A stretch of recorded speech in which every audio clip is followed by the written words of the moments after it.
सध्या जिकडे बघावं तिकडे एकच विषय सुरू आहे, तो म्हणजे गॅस सिलेंडरची टंचाई. अशा वेळी वेगवेगळ्या रेसिपीज तर सोडा, साधा स्वयंपाक करणंही कठीण झालेली आहे. मी तुमच्यासाठी अशा काही चविष्ट रेसिपीज घेऊन आलेली आहे, ज्यासाठी तुम्हाला गॅसची गरज पडणार नाही, एवढंच नाही, तेलाचीही गरज पडणार नाही. तर यासाठी मी तुम्हाला सजेस्ट करेल अगारो गॅलेक्सीचा डिजिटल एअर फ्रायर. अगारो गॅलेक्सीचा हा जो एअर फ्रायर आहे, तो 1400 वॅटचा एक डिजिटल एअर फ्रायर आहे. यात तुम्हाला 360 degree rapid hot air circulation technology मिळेल. याची डिझाईन सिंपल आहे पण एलिगंट आहे. याचा डिजिटल डिस्प्ले टॉपर दिला गेलेला आहे आणि एअर इनलेट सुद्धा टॉपरच आहे. त्यामुळे एअर फ्रायरच्या वर काहीच ठेवायचं नाही. नेक्स्ट बघूया याची बास्केट. 4.5 लिटर कॅपॅसिटीची असल्यामुळे स्मॉल फॅमिलीसाठी परफेक्ट आहे. आणि यात तुम्हाला मिळेल एक ट्रे. तर डबल बास्केट नाही आहे, त्यामुळे आपल्याला क्लीन करणे, मेंटेन करणे खूप सोपे जाते. एअर फ्रायरचा आतला भाग नेहमी ड्राय आणि क्लीन ठेवायचा. याच्या वरच्या बाजूला हीटिंग एलिमेंट आणि फॅन दिलेला आहे. यात तुम्हाला मिळेल 7 प्रीसेट प्रोग्राम आणि पॉवर ऑन ऑफ केल्यावर यम बटन क्लिक करून तुम्ही फंक्शन स्विच करू शकता. तर यात आहे डिजिटल डिस्प्ले आणि टच स्क्रीन कंट्रोल. या 7 फंक्शन व्यतिरिक्त तुम्हाला मिळते कीप वॉर्म फंक्शन, ज्यामुळे एअर फ्रायरमध्ये बनवलेले अन्न गरम ठेवता येते. जो मोड तुम्ही सिलेक्ट केलेला आहे त्याचाच टाइम आणि टेम्परेचर सुद्धा तुम्ही चेंज करू शकता. लेफ्टमध्ये टेम्परेचर कंट्रोल आहे आणि राईटमध्ये टाइम कंट्रोल. तुमच्या रेसिपीनुसार चेंज करू शकता. परत पॉवर बटनवर क्लिक करून ऑन आणि ऑफ करू शकता. याच्या खालील दोन्ही बाजूला पॉकेट हँडल दिलेले आहे, ज्यामुळे तुम्ही एअर फ्रायरला सहज उचलू शकता आणि ठेवू शकता. बॅक साईडला एअर व्हेंट दिलेले आहे आणि सोबतच प्लास्टिक प्लेटसारखा जो भाग तुम्हाला दिसतो आहे, त्यामुळे एअर फ्रायर मागच्या वॉलला लागणार नाही.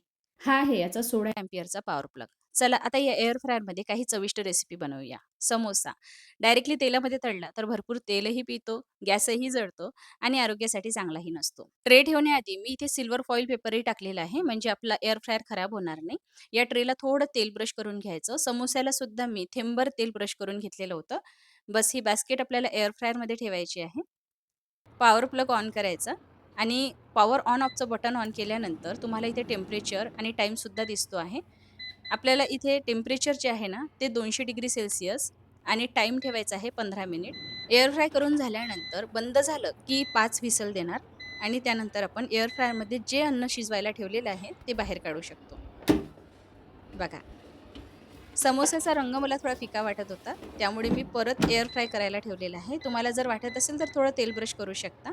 3 मिनिट एअर फ्राय करून झाल्यानंतर याचा रंग बघू शकता, लाईट गोल्डन आलेला आहे. किती क्रिस्पी झाला हे तुम्हाला नंतर मी दाखवणारच आहे. पण बघा ना, इथे सिलेंडरचीही बचत झालेली आहे आणि तेलाची सुद्धा. आणि वरून हा हेल्दी सुद्धा झालेला आहे. आता तुम्ही सुद्धा वेट लॉस करत असाल, तुम्हाला समोसा खाण्याची इच्छा झाली असेल तर एअर फ्रायरमध्ये बनवू शकता आणि बघा किती क्रिस्पी झालेला आहे. चवीला तर खूपच मस्त झालेला होता. यानंतर रताळे. गॅसवर भाजायचं म्हटलं की खूप वेळ लागतो आणि पाण्यामध्ये उकळलेले तितकेसे चविष्ट लागत नाही. आपण याला एअर फ्राय करून बघूया. खूप मस्त चविष्ट लागतात आणि काही मिनिटांमध्येच एअर फ्राय होऊन तयार होतात. याला थोडंसं तूप ब्रश करायचं म्हणजे छान चव येते. डायरेक्टली बास्केटमध्येच आपल्याला घालायचे आहे. आता जसं आपण रताळ्यासाठी टेम्परेचर आणि टाईम सेट केलेलं होतं, तसंच यासाठी सुद्धा आपल्याला 200 डिग्री सेल्सिअसला 15 मिनिटासाठी एअर फ्रायर सुरू करायचं आहे. फ्राय करून झाल्यानंतर ऑफ झालं, की 5 व्हिसल होणार आणि त्यानंतर आपण रताळे चेक करूया बघा. किती परफेक्ट एअर फ्राय होऊन तयार झालेले आहे. आणि एअर फ्रायरमध्ये फ्राय केलेले जे रत्नाळं असतात ना, ते खरंच खूप चविष्ट लागतात. तुम्ही एकदा जर का खाऊन बघाल ना, तर गॅसवर कधीच बनवणार नाही. आणि बघा आतमधून अगदी सॉफ्ट झालेले आहे. चवीला तर एवढे मस्त लागत होते, मी तुम्हाला काय सांगू. चला, यानंतर आपण ब्रेड पकोडा बनवूया. सर्वांनाच आवडतो, पण तळलेला असतो त्यामुळे बरेच जण खाणे अव्हॉइड करतात. तर आपण एअर फ्रायरमध्ये अगदी थेंबर तेलामध्ये बनवू शकतो. यासाठी बेसन पिठामध्ये जिरेपूड घालायचं, ओवा घालायचा, मीठ घालायचं, बिलकुल चिमूटभर सोडा घालायचा, पाणी घालायचं आणि मीडियम थिक असं बॅटर तयार करायचं. खूप घट्ट बॅटर तयार करू नका. आता इथे मी ब्रेड घेतलेले आहे. याला अशा पद्धतीने कट करून घ्यायचं. टोमॅटो केचप लावायचा. एकावर एक असं सँडविचसारखं तयार करून घ्यायचं. आणि बस आपल्याला जे बेसन पीठ आपण तयार करून घेतलेलं होतं त्यामध्ये याला डिप करायचं आहे आणि एअर फ्रायर खराब होऊ नये म्हणून मी ते सिल्वर फॉइल पेपर टाकते आहे आणि याला थोडं तेल ब्रश करून घेतलेलं होतं. यावर आपल्याला हा ब्रेड पकोडा ठेवायचा आहे. अशा पद्धतीने अरेंज करायचं. तर यासाठी आपल्याला टेम्परेचर आणि टाईम काय लागणार आहे ते बघूया.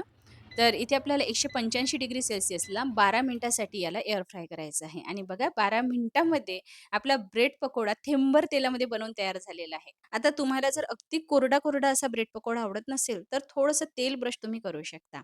पण बघा ना, इथे आपण फक्त 12 मिनिटांमध्ये हा ब्रेड पकोडा तयार केलेला आहे. गॅसचा वापर न करता आणि तेलाचाही थेंबर वापर करून.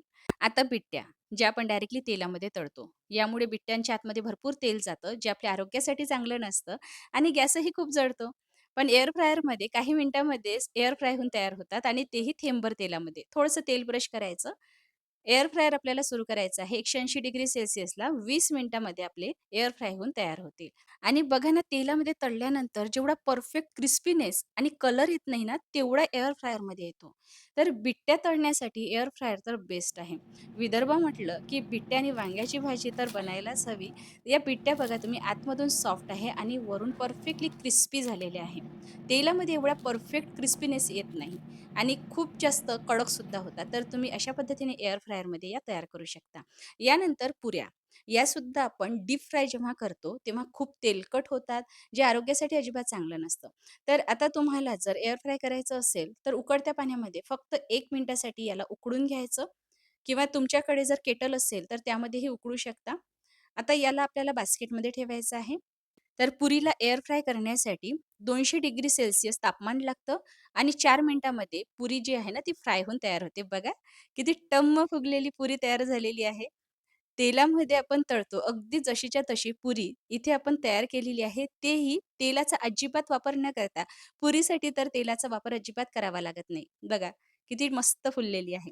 यानंतर बनवूया कुरकुरीत लाह्यांचा चिवडा. लाह्यामध्ये घालायचे आहे धने, शेंगदाणे, कढीपत्ता, हळद घालायची, जिरे घालायचं, जिरे पूड घालायचं, चाट मसाला घालायचा, काळं मीठ घालायचं आणि 1 चमचा तेल घालायचं. तुम्ही कढईमध्ये गॅसचा वापर करून तयार करत असाल, तर हा चिवडा बनवण्यासाठी 50 ते 60 एम-एल तेलसुद्धा वापरावं लागेल आणि गॅसही भरपूर खर्च होतो. चला, आता जो ट्रे आहे ना, त्यावर मी सिल्वर फॉइल पेपर घातलेला आहे आणि यामध्ये आपल्याला हा चिवडा असा पसरवून ठेवायचा आहे. 180 डिग्री सेल्सियसला फक्त 15 मिनिटासाठी आपल्याला एअर फ्राय करायचं आहे. पण मध्ये-मध्ये याला असं ओपन करायचं, एकदा हलवून घ्यायचं, म्हणजे हा कुठे जळणार नाही. परत एकदा हलवून बघायचं. जर तुम्हाला असं वाटत असेल, की 10 मिनिटामध्येच हा एअर फ्राय झालेला आहे, तर बाहेर काढू शकता. आणि याचा आवाज बघा तुम्ही, किती क्रिस्पी झालेला आहे. विश्वास बसत नसेल, चमचाभर तेलामध्ये एवढा क्रिस्पी चिवडा बनवून तयार झालेला आहे. आता अंडे फ्राय करून बघूया. जनरली आपण अंडे हे बॉईल करतो, पण फ्राय करण्यासाठी आपल्याला एअर फ्रायरमध्ये अंडी ठेवायची आहे 180 डिग्री सेल्सियसला. फक्त आपल्याला 12 मिनिटासाठी याला एअर फ्राय करायचं आहे. आणि बघा इथे अंडी एअर फ्राय होऊन तयार झालेली आहे. एअर फ्रायरमधून काढल्यानंतर याला गार पाण्यामध्ये ठेवायचं आहे. काही मिनिटासाठी असंच गार पाण्यामध्ये सोडायचं, म्हणजे याची साल जी आहे ना, ती लवकर सोलल्या जाते. आता चमच्यानी याला असं फोडून घ्यायचं आणि याची साल सोलून घ्यायची.